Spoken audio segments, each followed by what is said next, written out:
Chapter 7. Health from God. I will give a chapter here to explaining how man may receive health from the Supreme.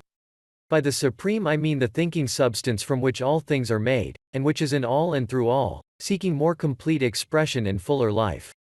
This intelligent substance, in a perfectly fluid state, permeates and penetrates all things, and is in touch with all minds. It is the source of all energy and power, and constitutes the inflow of life which Swedenborg saw, vitalizing all things. It is working to one definite end, and for the fulfillment of one purpose, and that purpose is the advancement of life toward the complete expression of mind. When man harmonizes himself with this intelligence, it can and will give him health and wisdom. When man holds steadily to the purpose to live more abundantly, he comes into harmony with this supreme intelligence. The purpose of the supreme intelligence is the most abundant life for all. The purpose of this supreme intelligence for you is that you should live more abundantly. If, then, your own purpose is to live more abundantly, you are unified with the Supreme. You are working with it, and it must work with you. But as the Supreme Intelligence is in all, if you harmonize with it, you must harmonize with all. And you must desire more abundant life for all as well as for yourself. Two great benefits come to you from being in harmony with the Supreme Intelligence. First, you will receive wisdom. By wisdom I do not mean knowledge of facts so much as ability to perceive and understand facts, and to judge soundly and act rightly in all matters relating to life. Wisdom is the power to perceive truth, and the ability to make the best use of the knowledge of truth. It is the power to perceive at once the best end to aim at, and the means best adapted to attain that end. With wisdom comes poise, and the power to think rightly, to control and guide your thoughts, and to avoid the difficulties which come from wrong thinking. With wisdom you will be able to select the right courses for your particular needs, and to so govern yourself in all ways as to secure the best results. You will know how to do what you want to do. You can readily see that wisdom must be an essential attribute of the Supreme Intelligence, since that which knows all truth must be wise, and you can also see that just in proportion as you harmonize and unify your mind with that intelligence you will have wisdom. But I repeat that since this intelligence is all, and in all, you can enter into its wisdom only by harmonizing with all. If there is anything in your desires or your purpose which will bring oppression to any, or work injustice to, or cause lack of life for any, you cannot receive wisdom from the Supreme. Furthermore, your purpose for your own self must be the best.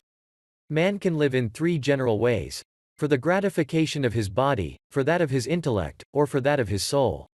The first is accomplished by satisfying the desires for food, drink, and those other things which give enjoyable physical sensations. The second is accomplished by doing those things which cause pleasant mental sensations, such as gratifying the desire for knowledge or those for fine clothing, fame, power, and so on. The third is accomplished by giving way to the instincts of unselfish love and altruism. Man lives most wisely and completely when he functions most perfectly along all of these lines, without excess in any of them. The man who lives swinishly, for the body alone, is unwise and out of harmony with God. That man who lives solely for the cold enjoyments of the intellect, though he be absolutely moral, is unwise and out of harmony with God. And the man who lives wholly for the practice of altruism, and who throws himself away for others, is as unwise and as far from harmony with God as those who go to excess in other ways. To come into full harmony with the Supreme, you must purpose to live.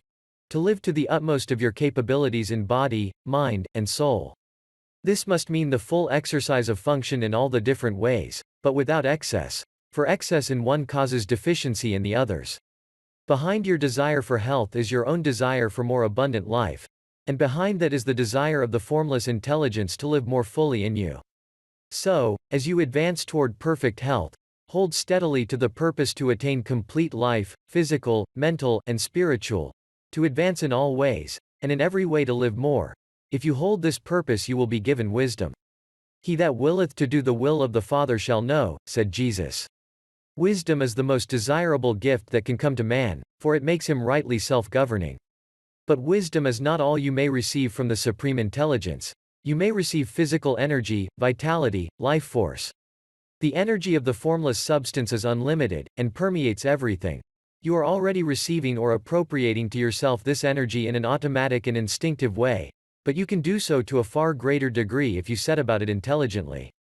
The measure of a man's strength is not what God is willing to give him, but what he, himself, has the will and the intelligence to appropriate to himself. God gives you all there is. Your only question is how much to take of the unlimited supply. Professor James has pointed out that there is apparently no limit to the powers of men, and this is simply because man's power comes from the inexhaustible reservoir of the Supreme.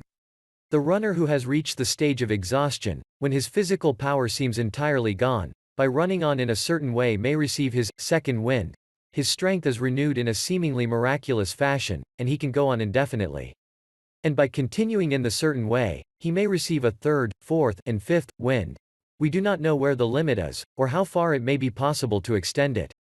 The conditions are that the runner must have absolute faith that the strength will come, that he must think steadily of strength, and have perfect confidence that he has it, and that he must continue to run on.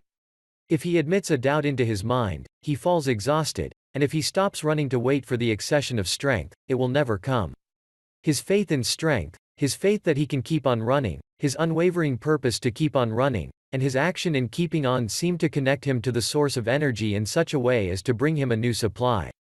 In a very similar manner, the sick person who has unquestioning faith in health, whose purpose brings him into harmony with the source, and who performs the voluntary functions of life in a certain way, will receive vital energy sufficient for all his needs, and for the healing of all his diseases. God, who seeks to live and express himself fully in man, delights to give man all that is needed for the most abundant life. Action and reaction are equal, and when you desire to live more, if you are in mental harmony with the Supreme, the forces which make for life begin to concentrate about you and upon you. The one life begins to move toward you, and your environment becomes surcharged with it. Then, if you appropriate it by faith, it is yours. Ye shall ask what ye will, and it shall be done unto you. Your Father giveth not his Spirit by measure, he delights to give good gifts to you.